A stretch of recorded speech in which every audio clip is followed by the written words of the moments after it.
అందరికీ welcome back to my channel అండి. ఈరోజైతే నేను నా స్టైల్లో కాకరకాయ కారం చేశానండి. ఎమ్మి మంచి స్పైసీగా సూపర్గా ఉంటుందండి. ఒకసారి ఈ స్టైల్లో కాకరకాయ కారం ట్రై చేయండి. నేను ఎలా చేశానో చూడండి, మీరు కూడా అలానే చేయండి. నచ్చితే లైక్, షేర్, సబ్స్క్రైబ్ చేయండి. కాకరకాయ కారం కోసం అయితే 1 kg తెల్ల కాకరకాయలను తీసుకున్నాను. మనకు వీడియోలో వీటి కలర్ ఇలా కనిపిస్తుంది, కానీ ఇవి మంచిగా తెల్లగా ఉన్నాయండి. వీటిని ఇప్పుడు రౌండ్గా పీసెస్ లాగా కట్ చేసేసుకోవాలి. ఫస్ట్ అయితే వీటిని కట్ చేసేసుకుందాం. కాకరకాయని ఇలా సన్నగా కట్ చేసేసుకోవాలండి. ఇప్పుడు ఇందులోకి మనం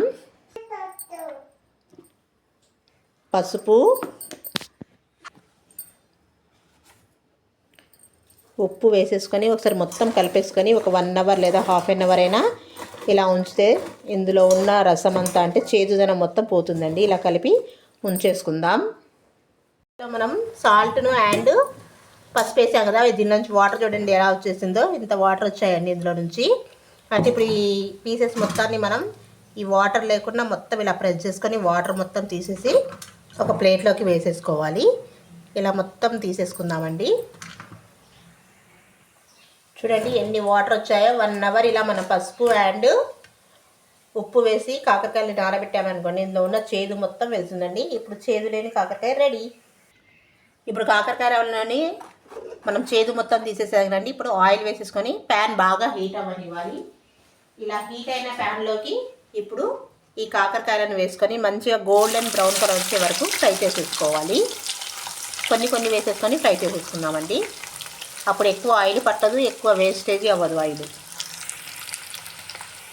కాకరకాయ మంచిగా గోల్డెన్ బ్రౌన్ కలర్ ప్లస్ ఇలా పట్టుకుంటే కరకరలాడేలాగా ఫ్రై చేసుకోవాలండి. అప్పుడే మన కాకరకాయ కారం టేస్ట్ బాగుంటుంది.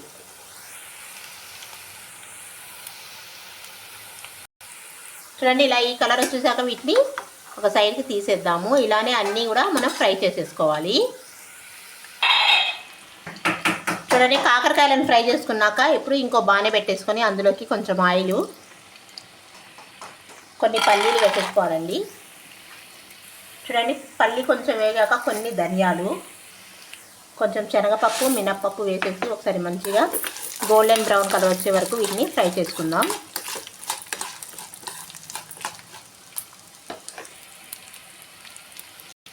అలాగే కొంచెం జీలకర్ర, కొంచెం కరివేపాకు,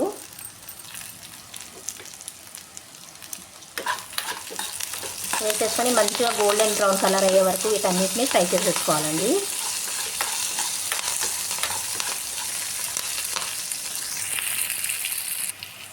ఒక 4-5 వెల్లిపాయలు పెద్దవి గడ్డలండి, వాటిని ఇలా చిన్నగా చేసేసుకొని వీటిని కూడా కాసేపు ఫ్రై చేసేసుకోవాలి.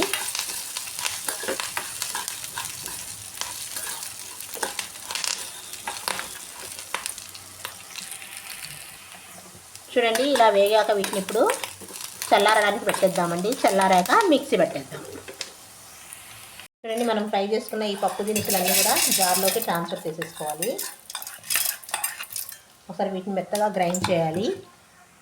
ఇలా వీటిని కచ్చా పచ్చగా మిక్సీ పట్టేసాను. ఇప్పుడు ఇందులోకి కొంచెం చింతపండు, ఉప్పు కొంచెం చూసి వేసుకోవాలండి. ఎందుకంటే మనం నానబెట్టినప్పుడు పసుపు, ఉప్పు వేసాం కాబట్టి ఆ ఉప్పు పర్సెంటేజ్ కాకరకాయల్లో ఎక్కువగా ఉంటుంది. అందుకే కొంచెం తక్కువగా వేసా. సరిపోకపోతే మళ్ళీ కలుపుకోవచ్చు. టేస్ట్ సరిపడా కారం వేసుకొని ఇప్పుడు దీన్ని కూడా ఒకసారి మెత్తగా మిక్సీ పట్టేద్దాం.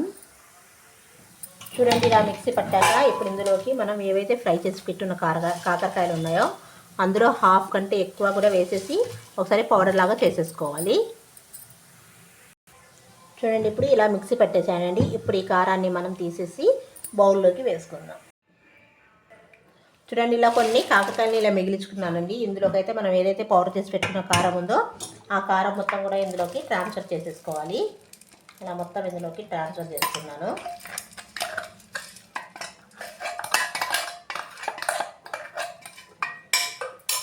ఇప్పుడు చేత్తో ఇదంతా మంచిగా కలిపేసుకొని ఒక్కసారి ఉప్పు కారం చెక్ చేసేసుకోవాలి.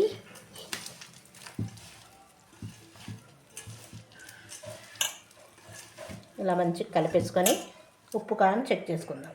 అలాగే ఇందులో కొంచెం ఉప్పు పట్టిందండి. తర్వాత మనం ఫ్రై చేసుకున్న కాకరకాయ ఆయిల్ ఉంది కదండి, ఆ ఆయిల్ని కూడా ఇందులో వేసేసుకొని ఒకసారి మొత్తం మంచిగా కలిసిపోయేలాగా కలుపుకున్నామంటే మన కాకరకాయ కారం రెడీ అండి. చాలా ఈజీ రెసిపీ. టేస్ట్ మాత్రం అదిరిపోతుంది. 2 months కాదు 3 months అయినా కూడా ఇది పాడవదు, అలానే ఉంటుంది. బయటే ఉంచవచ్చు, ఫ్రిడ్జ్ కూడా అవసరం లేదండి దీనికి, అంత బాగుంటుంది. ఒకసారి ట్రై చేయండి. నచ్చితే లైక్, షేర్, సబ్స్క్రైబ్ చేసుకోండి.